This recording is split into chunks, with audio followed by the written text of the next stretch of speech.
You're right, mate. How you doing? Welcome back to another video. And in this video, I'm going to be reacting to game week 27 of the Premier League. Aston Villa 1, Leeds 1. Aston Villa, they might actually mess up Champions League football. They might. They actually might mess up Champions League football. It's insane. They're not playing well enough. I know they've, solidified that position at third, but teams are catching up very quickly and they could drop out of the top four if this carries on because they aren't playing well. They're really not. It's ever since, Unai Emery said this team isn't good enough to get Champions League football. I think they've only got 2 wins in their last, 7 matches. They've got, 3 wins in 2026. Obviously, they started the year off well with a win against Nottingham Forest. They got their win against Newcastle. There's another one I'm not thinking of off the top of my head.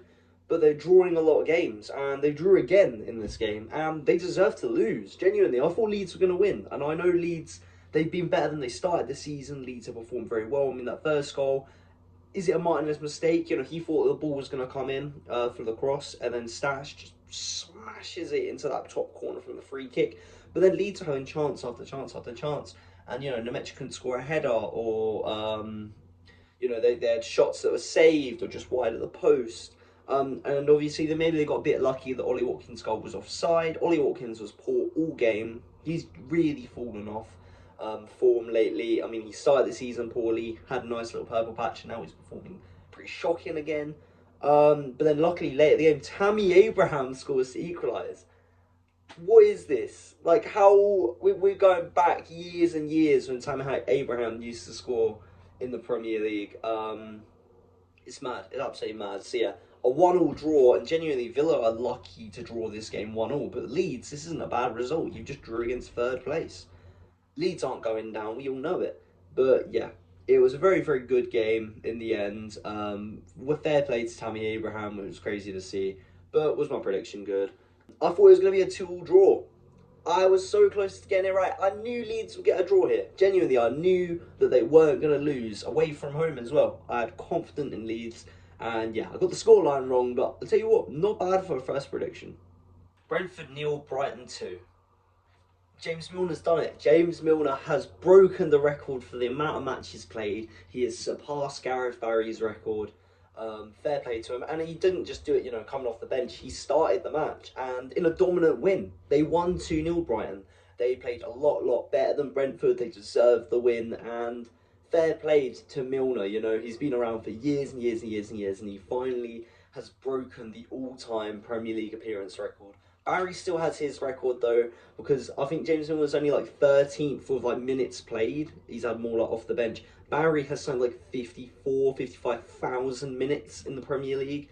I don't think that's ever getting broken by anyone. Barry was, everywhere in the Prem. He is a proper just Prem player, Gareth Barry. But fair play to James Milner, and yeah, Brighton, it was in a good match where they deserved to win and they did dominate. So fair play to Brighton.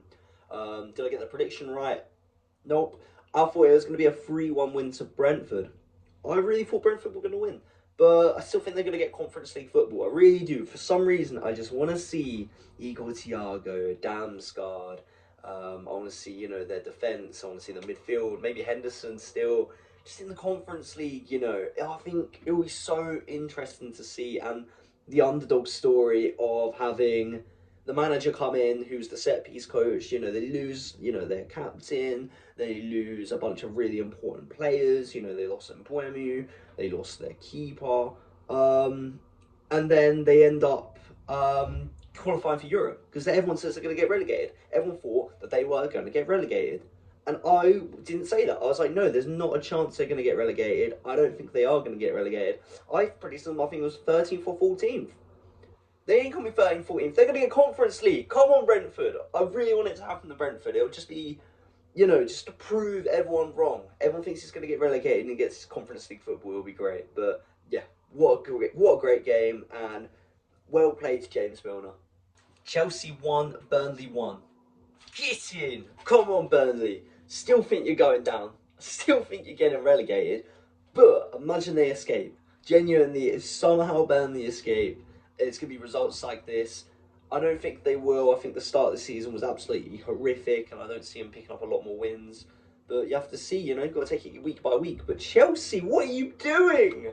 I love it. I want Chelsea to bottle Champions League football because they need the Champions League money. They spend so much money in the transfer windows. If they don't get that Champions League money, we could see a real Chelsea downfall where they struggle to get Champions League for a few years. You never know, but it's just not good enough. I mean, you scored straight away, fair play. João Pedro scores, and it's like a really good move. You just pass it, I think it was to Neto on the wing, you whip it in, and he scores, slides it in. But then you had chances to get a second goal. I'm thinking that Cole Palmer, when he's through on goal, on the counter-attack, Kyle Walker had a bad touch. Obviously, Kyle Walker, to be fair, he recovered very, very well, got to the ball, made Palmer have to go wide, and then, the shot was shocking. But then they just couldn't do enough, really. And then Chelsea, another red card. What is it with Chelsea and red cards? They do not have, I don't even know what it is, just like self-control. They're too aggressive. They don't have any restraint. They keep getting these red cards and it's going against them, They don't look like a team of big, scary people that you think is always going to foul you, but yeah, they are, they really are. It's ridiculous. And then late in the game, Burnley equalised. 90 plus third minute, they equalised. Fair play to him. Fleming gets the goal. It's really, really nice to see, and it's a 1-1 draw in the end. It could have been a 2-1 win. Genuinely, it could have been a 2-1 win. There was another corner, like 90 plus 6 minutes in, but it went over the bar. But yeah, Chelsea will be very, very happy with how it went last minute. But yeah, I didn't predict it right. I thought it was going to be a 3-2 win to Chelsea, and I said it'll be a last-minute Chelsea winner. I went, the last minute in this game is going to ruin Burnley's evening. No, Burnley's evening was saved by a last-minute goal to equalise. It's incredible how I knew something would happen last minute. But yeah, a 1-1 draw. Fair play to Burnley, but Chelsea are shocking. West Ham 0, Bournemouth 0. You know what? Was this a good result for West Ham? A 0-0 draw. They picked up a point. Obviously, they're in a relegation battle. I think they needed to win this game. I really, really do. If they're going to pull off one of their patented great escapes, dropping 2 points here wasn't good enough, because I know Bournemouth on their day can beat anyone, but Bournemouth weren't really up to it today. I mean, Bournemouth, they had that chance at Ryan, which was very, really good. That dribble was beautiful and it just clipped off the post. Apart from that, they didn't have many good chances, where West Ham have having chance after chance. I mean, there's a few good saves from the goalkeeper from Bournemouth, but I think in this type of game where you're at home and you're dominating, you need to be getting the 3 points, and it's probably not good enough for West Ham.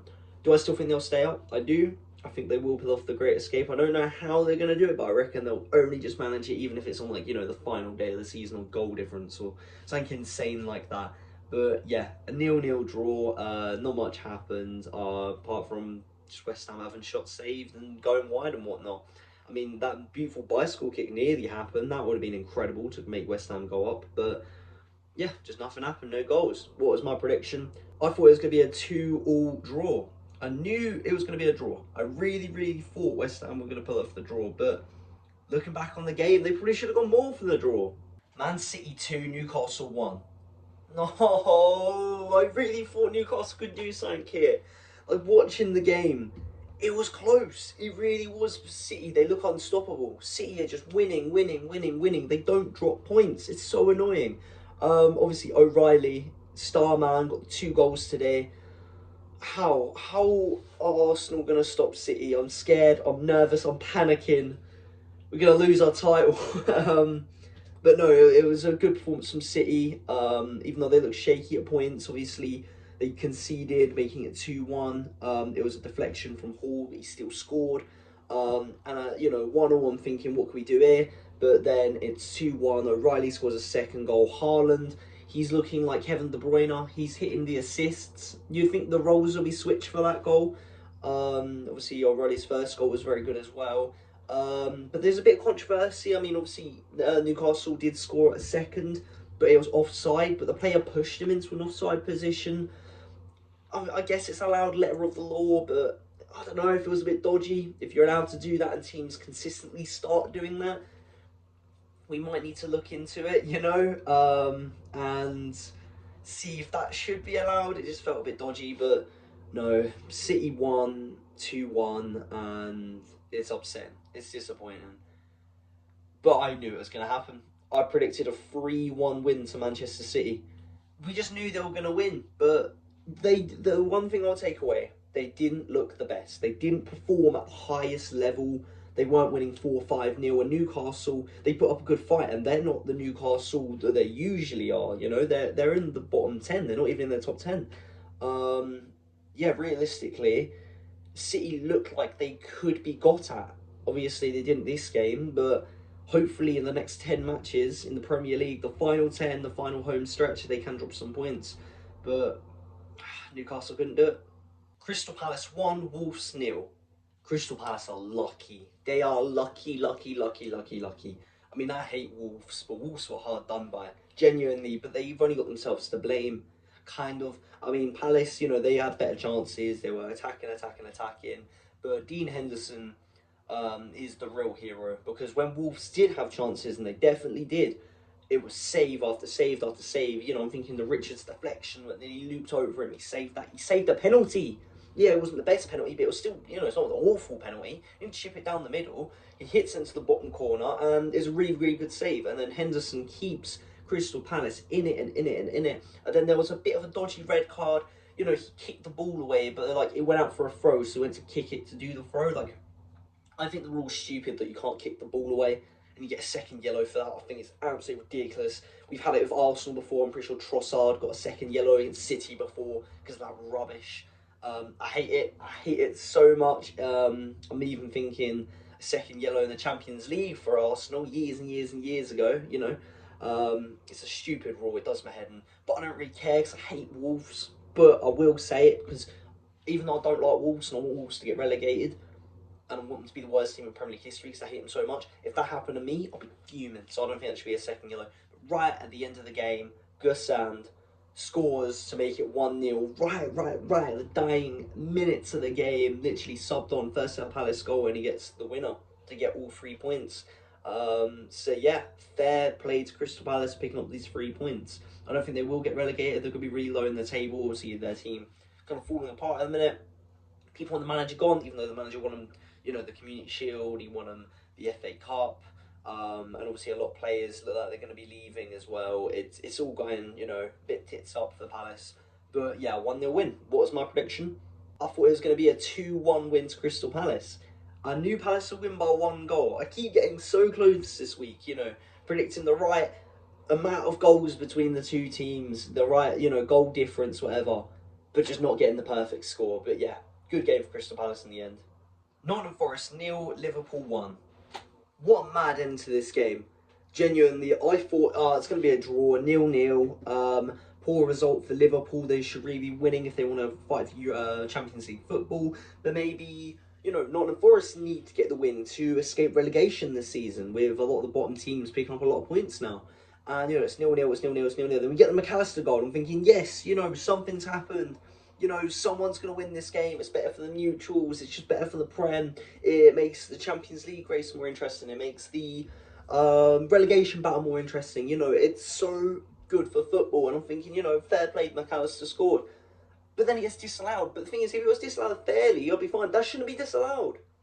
What's he meant to do with his elbow there? So if it was out here, fair enough. His elbow is tucked in. I don't think that should be disallowed.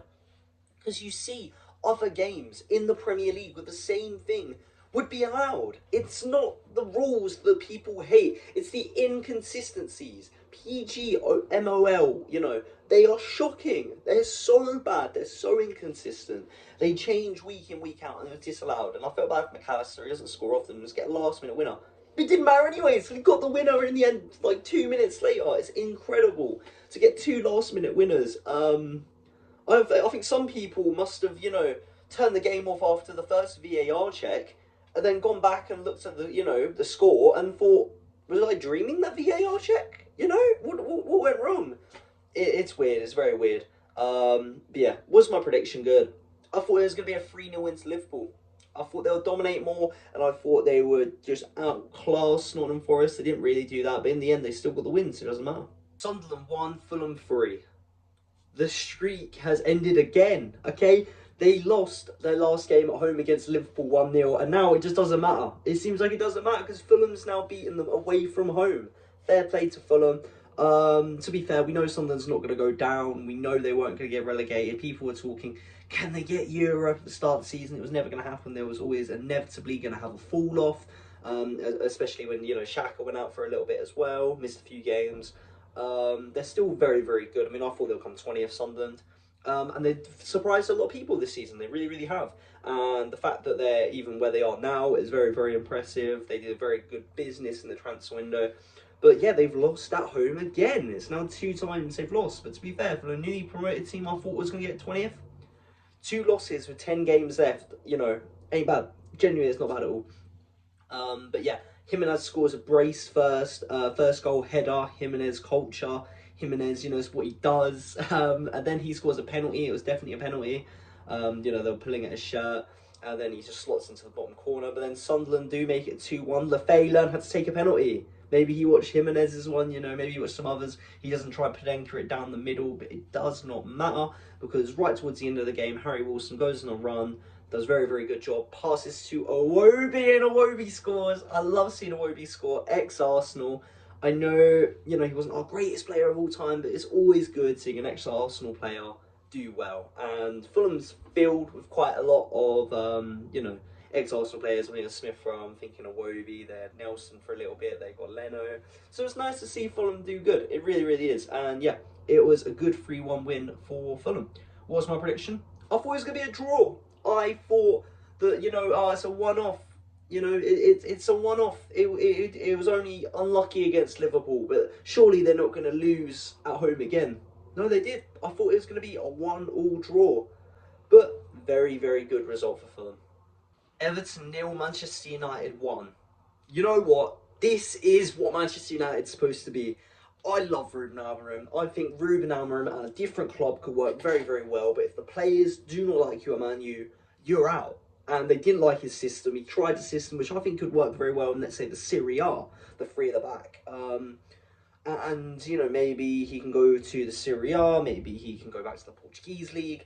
But I didn't think he was that bad of a manager. However, the players didn't like him. He had to change him. I thought it was harsh.